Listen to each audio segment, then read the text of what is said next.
ചരിത്രത്തിലെ ഏറ്റവും ഹ്രസ്വമായ യുദ്ധമായിരുന്നു സാൻസിബാർ യുദ്ധം. 1896 ഓഗസ്റ്റ് 27 നടന്ന ഈ യുദ്ധം വെറും 38 മിനിറ്റ് മാത്രം നീണ്ട ഒരു യുദ്ധമായിരുന്നു. സാൻസിബാർ എന്നത് ഇന്നത്തെ ടാൻസാനിയയുടെ ഭാഗമായിരുന്ന ഒരു പ്രദേശമായിരുന്നു. സുൽത്താൻ ഹമദ് ബിൻ തുവൈനി എന്ന രാജാവായിരുന്നു ഇവിടെ ഭരിച്ചിരുന്നത്. അദ്ദേഹത്തിന് വലിയ തോതിൽ ബ്രിട്ടീഷ് പിന്തുണയുണ്ടായിരുന്നു. 1896 ഓഗസ്റ്റ് 25 അദ്ദേഹം മരണപ്പെട്ടു. തുടർന്നുള്ള ഭരണാധിപനായി ബ്രിട്ടീഷുകാർ ആഗ്രഹിച്ചത് ഹമൂദ് ബിൻ മുഹമ്മദ് എന്ന വ്യക്തിയായിരുന്നു. അദ്ദേഹം ബ്രിട്ടീഷുകാർക്ക് വളരെയധികം പ്രിയപ്പെട്ടവനായിരുന്നു. എന്നാൽ സുൽത്താൻ്റെ സഹോദരൻ ഖാലിദ് ബിൻ ബർഗാഷ് സിംഹാസനം കൈയടക്കി. ഇത് ബ്രിട്ടീഷുകാരെ ചൊടിപ്പിച്ചു. ഖാലിദിനോട് ഓഗസ്റ്റ് 27 പുലർച്ചെ 9 മണിക്ക് രാജിവെക്കാൻ ബ്രിട്ടൻ ആവശ്യപ്പെട്ടു. ഖാലിദ് വിസമ്മതിച്ചു.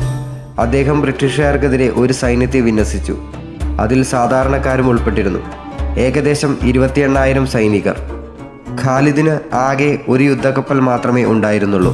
എന്നാൽ ബ്രിട്ടീഷുകാർക്ക് 5ഓളം യുദ്ധക്കപ്പലുകൾ ഉണ്ടായിരുന്നു. കൂടാതെ 1000ഓളം മാരകമായ തോക്കുകളും മറ്റായുധങ്ങളും.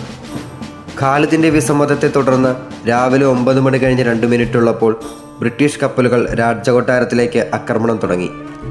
രാവിലെ 9 മണി കഴിഞ്ഞ് 5 മിനിറ്റ് സാൻസിബാറിൻ്റെ ഒരേയൊരു യുദ്ധക്കപ്പലായിരുന്ന ഗ്ലാസ്ഗോ മുങ്ങി. രാവിലെ 9 മണി കഴിഞ്ഞ് 15 മിനിറ്റ് രാജകൊട്ടാരം തകർന്നു.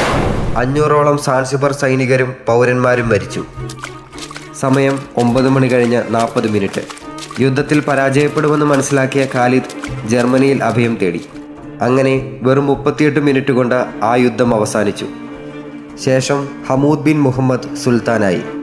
ഖാലിദിന് 500-ലേറെ ആളുകൾ നഷ്ടപ്പെട്ടപ്പോൾ ബ്രിട്ടീഷുകാർക്ക് അത് വെറും 0 ഖാലിദിനെ 1916 ബ്രിട്ടീഷുകാർ പിടികൂടിയെങ്കിലും പിന്നീട് വിട്ടയച്ചു. അങ്ങനെ സാൻസിബാർ യുദ്ധം ഇന്നും ചരിത്രത്തിലെ ഏറ്റവും ചെറിയ യുദ്ധമായി തുടരുന്നു.